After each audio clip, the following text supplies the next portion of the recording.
di desa dapat cerita nggak enak. Aku di Riau itu main perempuan, main judi. Tapi setelah sampai rumah, saya kira nggak bakal ada masalah lagi. Ternyata makin parah.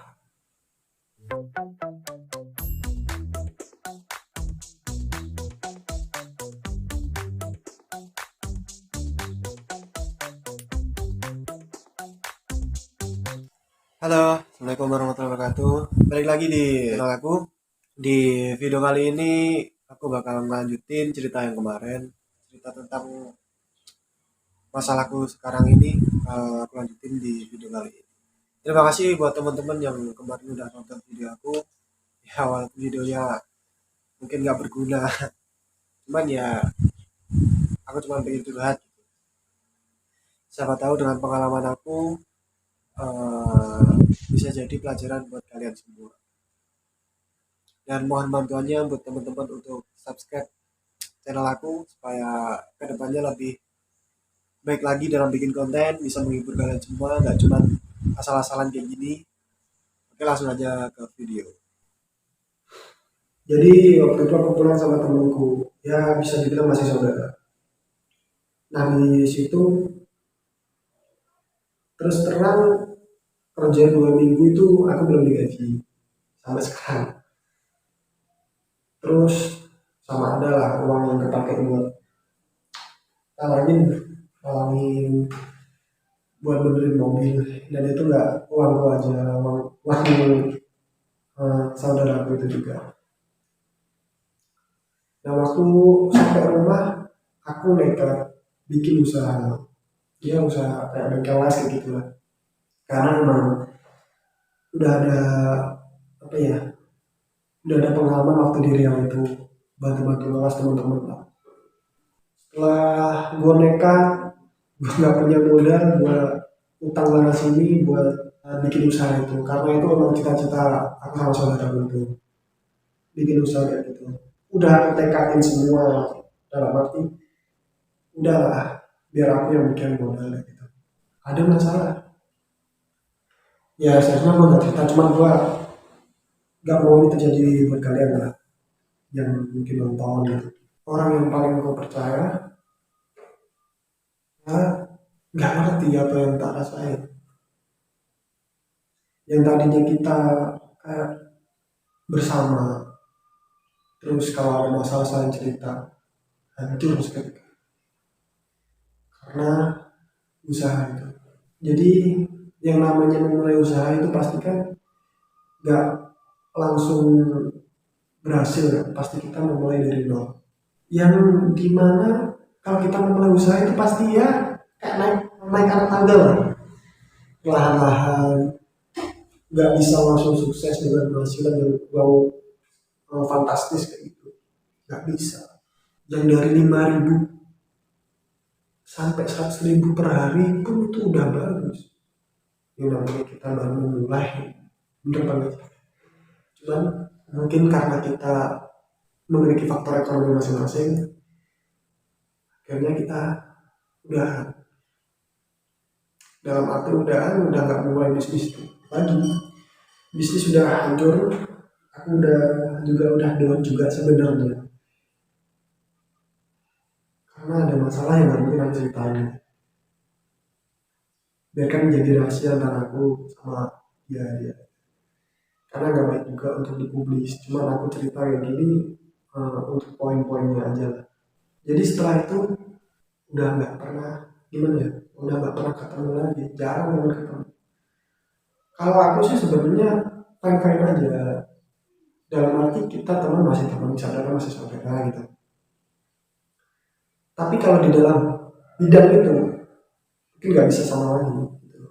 Kalau teman tetap teman, nggak mungkin lah kayak gimana aku benci sama dia, sebenarnya nggak mungkin, karena yang aku benci cuma sifat itu aja, bukan keseluruhannya gitu. Dan aku nggak mau kayak memutus tali silaturahmi gitu. Nah, itu oke lah, fine. Akhirnya aku dikuatin sama keluarga, udah bangun sendiri aja. siapa tahu jalan rezekinya di situ. Setelah berjalan 1 bulan, sendiri, gak sendiri sih sebenarnya, dibantu sama teman tapi udah anggap sebagai adik gitu loh. Kerja sama ya berdua terus, sampai ada satu pesanan orang di mana waktu itu emang aku butuh dana banget.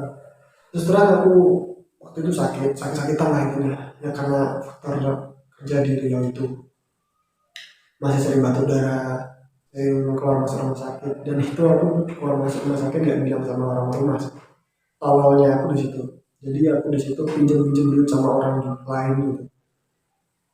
Ya akhirnya ini paling tolol yang aku lakuin. Akhirnya gue jadi beban lah. Kalau gue bilang ke keluarga pasti dikasih ke gue. Cuman aku mikirnya waktu itu nggak ngerepotin keluarga lagi gitu. Udah cukup aku ngebebanin masalah yang di dia itu. Ternyata pemikiran itu salah.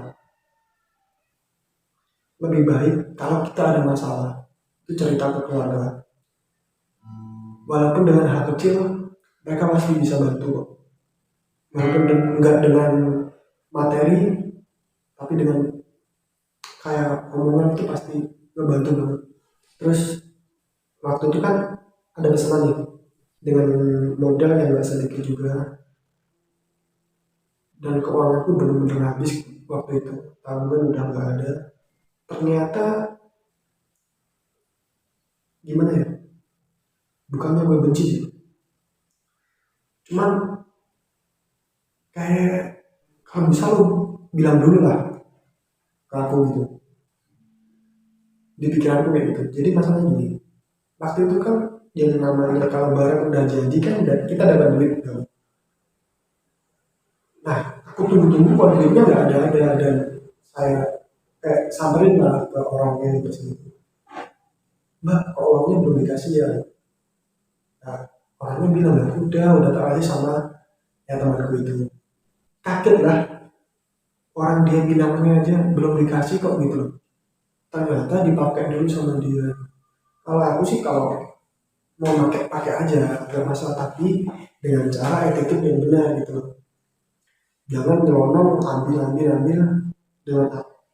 dengan alasan kayak lagi butuh banget. Nah kalau dibilang butuh, aku tahu kalau dia kayak gimana, lebih butuh aku dibanding apa yang dia rasain gitu. Kalau dibilang butuh banget, aku tentangku masih banyak di sana yang belum tak bayar, hampir puluhan juta bahkan sampai sekarang.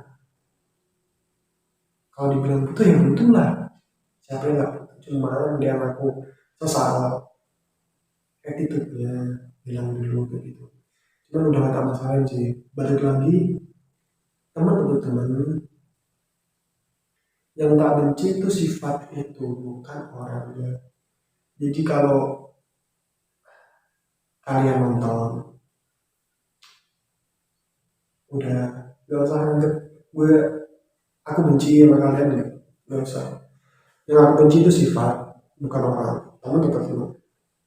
Yang tak benci itu sifatmu yang itu, bukan yang lain. Banyak kok kebaikan dia manusia itu kayak gitu. Dan sekarang akhirnya aku di titik dimana buat beli permen di luar aja nggak ada sama sekali gitu.